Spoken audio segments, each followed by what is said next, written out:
Hi everyone, Jessica here from Australian Rotary Health. We're here today with Maggie Dent as part of our Australian Rotary Health and QBD Books partnership to lift the lid on mental illness in schools.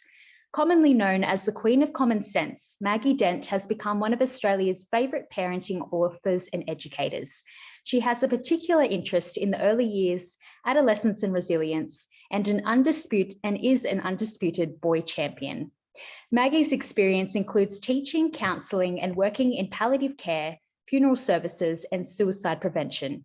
Maggie is an advocate for the healthy, common sense raising of children in order to strengthen families and communities. She is a passionate, positive voice for children of all ages. Excitingly, some of Maggie's books are participating in this year's Lift the Lid in Schools campaign, where you can purchase them at QBD Bookstores or online. They are donating a portion directly to fund ARH youth mental illness research. So, Maggie, it's great to talk to you today. As a parent and a high school teacher and counsellor, how do you feel about the statistics that half of all mental health conditions we experience at some point during our lives will have started by the age of 14? Well, Jess, firstly, thank you for having me. This is something that's really passionate to me and has been ever since I stepped into a classroom over 40 years ago. And this particular statistic is concerning, but it's kind of what I'd already discovered, that we know that our children can struggle with things that are developmentally normal. However, sometimes they linger longer and become more problematic. I think the statistic that really does worry me, Jess, is that of that percentage, around 40% go unnoticed and undiagnosed, which means that we're unable to address some of those, maybe a lack of life skills, maybe some sort of an understanding managing anxiety better before it becomes problematic in the teen years. So I think that's one of the reasons why I'm such a big supporter of lifting awareness and understanding, not just for kids, for parents, but also for educators and people in communities, because the world has changed, incredibly so.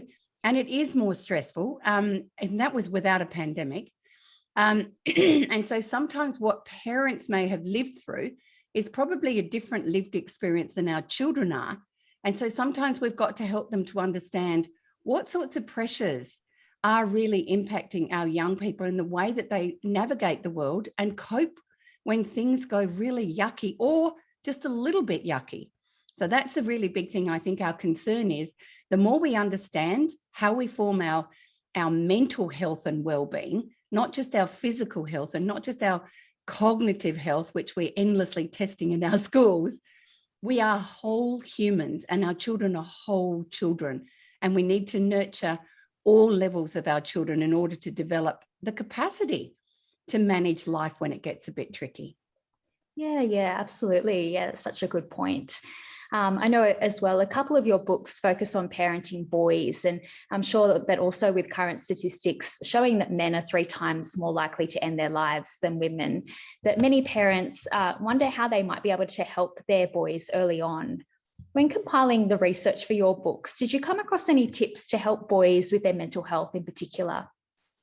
Oh, look, so much, so much, because I did actually ask for men and boys to give me feedback. And so the first thing I want to say is that boys do struggle deeply and they feel just as deeply as our girls do, but they're not always as savvy at understanding what it is. Now, we do know that they can struggle with, and the message from the teen boys who I had wonderful feedback from was they struggle a lot with things like being an early developer and a late developer. Either end, it can be really tricky. So they can be teased mercilessly. And what have we encouraged boys to be? Be stoic, take it like a man. And that message in itself is really problematic. So any parent or educator out there, please never tell your boys or your adolescent boys and teen boys to toughen up. That is absolutely the wrong advice we can give them.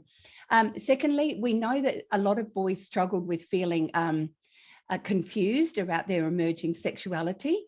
And that was, both heterosexual and either end of it. They really struggled with being confused because they couldn't get accurate information. And that has now become even more of a problem because, of course, they're getting that information from pornography, which we know isn't about respectful, intimate relationships. So that's a glaring problem. there was also many messages from boys who said things like, I had no one, my parents wouldn't talk to me about the big things. They just wanted to skip over things. Boys want you to have conversations about the things in life that matter, no matter how uncomfortable it is for you. They want to talk to you. And if you don't actually have those conversations, and remember, it's a conversation. It's not you sitting there and telling them how they should think, feel, and be. It's working through the nuances of how we are as humans. Then they need someone else. And that's the biggest message I probably have, is that every boy needs to be surrounded by, if possible, a boy tribe. And they're people who he feels have got his back. Sometimes it can be people from their childhood, and aunts and uncles and grandparents and extended family are definitely important in that window. Otherwise, it's caring teachers who really kind of see the boy, not just sometimes his impulsive behaviour or his need to fart in class. So we know that that tribe is a massive protective factor in boys' lives. And that urges every single one of you to welcome your son's friends into your home. I know they're online a lot, and we know we've had a pandemic that's kept them apart. But as soon as we're really able to get out, welcome them back into your home. Bake. I used to bake chocolate cakes in baking tins because they'd have so many boys down in our den. And make sure it's real activities, because we know they've needed to be online for their well-being and connection for the last 18 months. And that's not all bad. However, we need them to get back into hanging out together, because boys don't tend to communicate as well as our girls. And sometimes they can, struggle in that area after they've had a big break. And then underneath all of it, tell your sons you love them. Tell them you love them when they fail, because when they fail, it really, really deeply impacts a boy's self-worth. Even probably more so than us girls, because the man code has said you have to be successful, you have to be the best, fail at all costs. So we've got to really recognize that when they stumble and fall, we need to be there, not to tell them how to deal with it. Just let them know, look, make them cups of Milo, give them the odd chocolate. In other words, gestures of kindness when they probably don't deserve it, I can tell you now, can transform how they feel in our world. And then the last one I want to put over the top is one of the things that comes up in not just my counselling over the years, but also my research, is that boys feel that they let their parents down, and that can be really, really painful. So at different times, be realistic that our tweens and teens will make mistakes, and they will stumble and fall, and that we have to reassure them that no matter what you do, I'm going to be able to love you fiercely and unconditionally.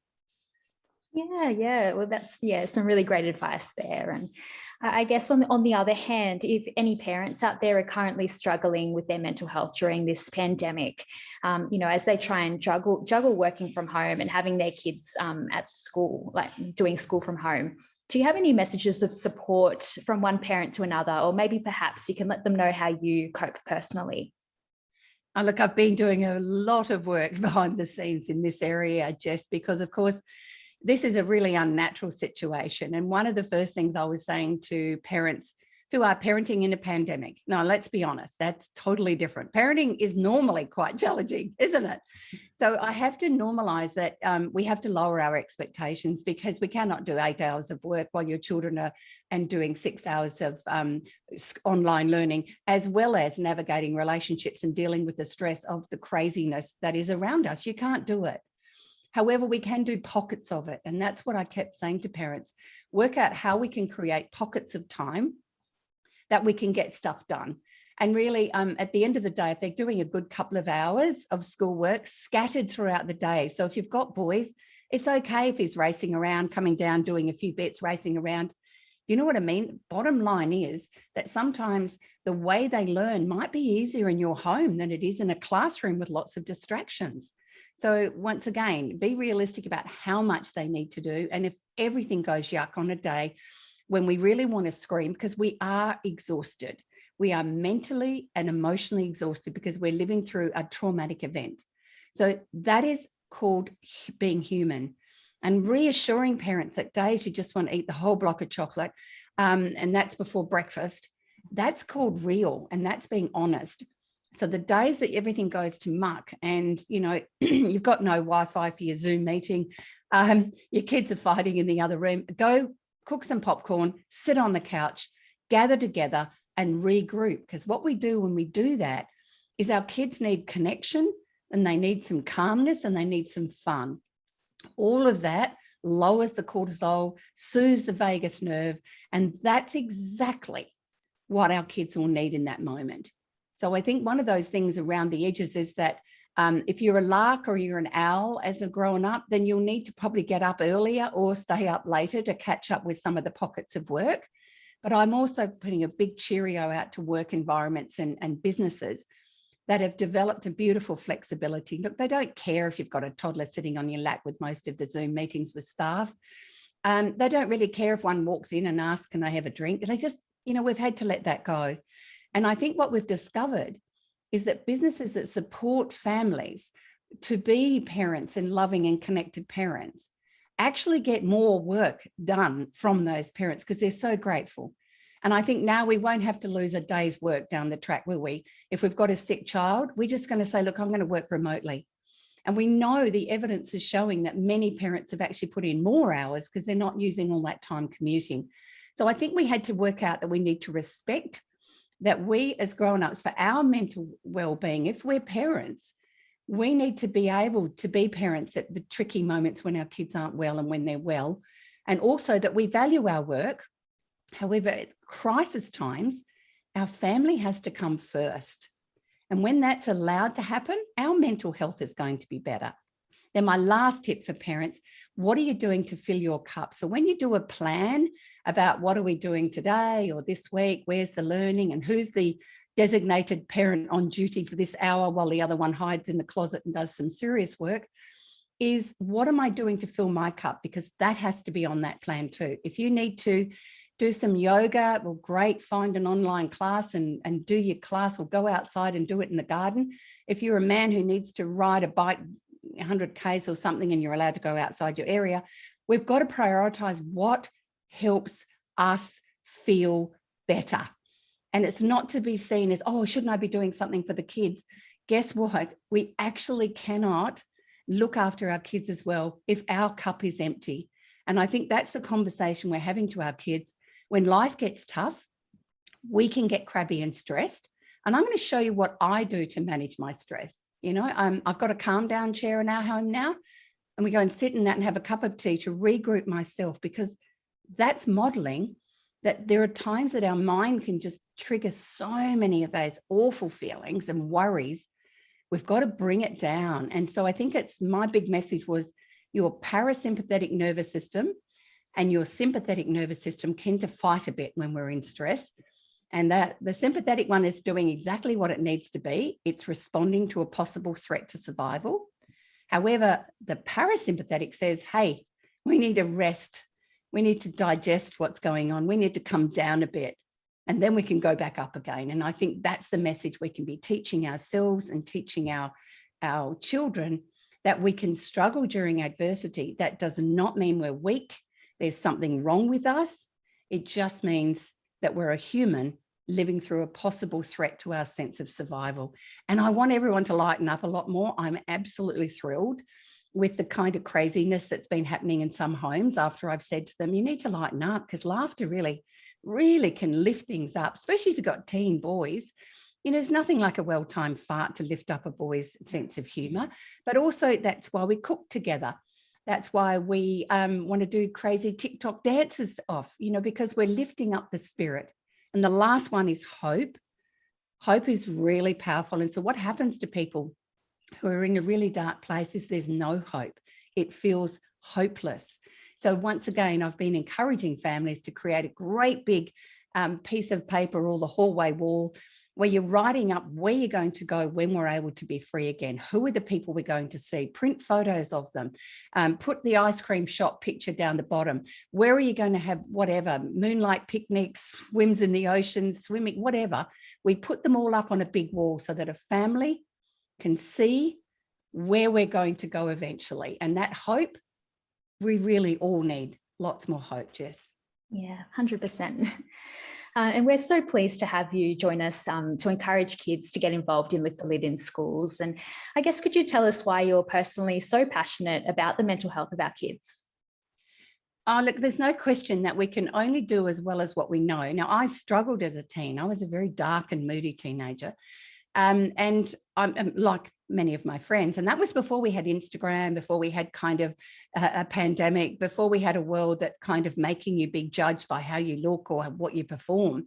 So I feel today is a more difficult world. One of the things we do know is that when our tweens and teens can understand a little more how the brain works, how feelings and emotions come through the body, they can learn skills and strategies to be able to bring themselves to a calmer place.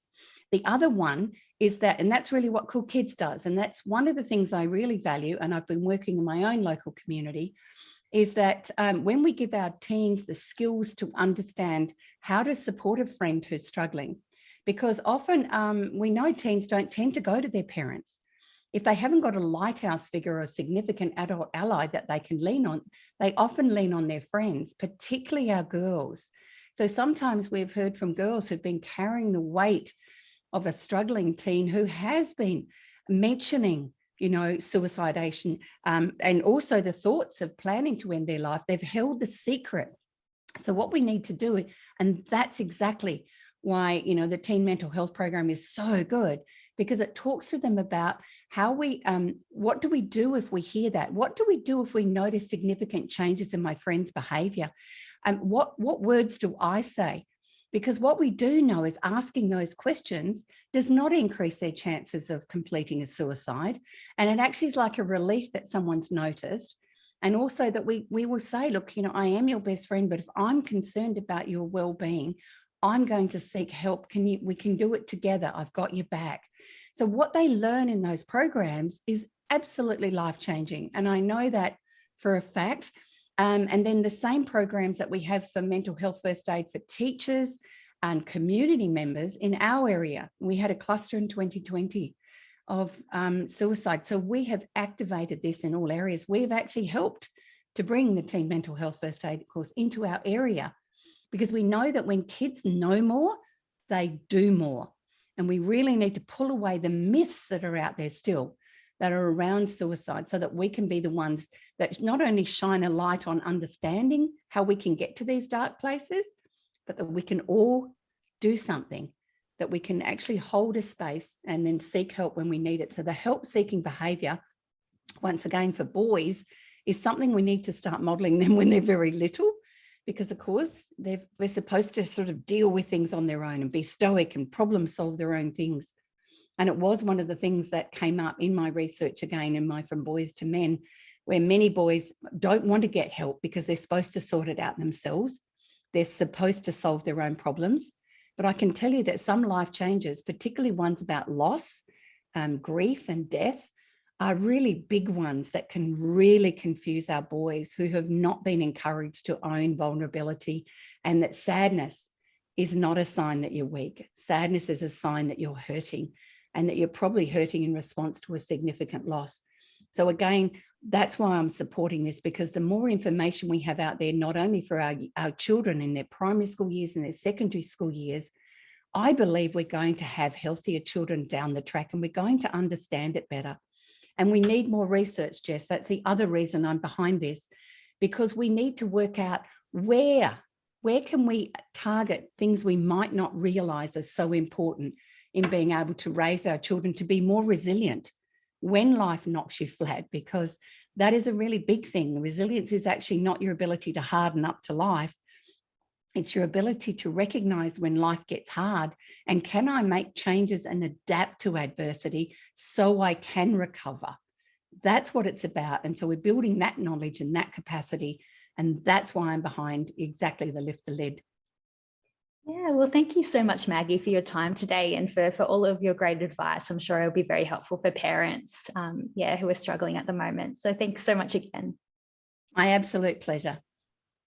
You can support the Lift the Lid in Schools campaign this October by heading into QBD Books in-store or online and buying Maggie's book From Boys to Men, where $2 from every purchase will be donated to fund children's mental health research.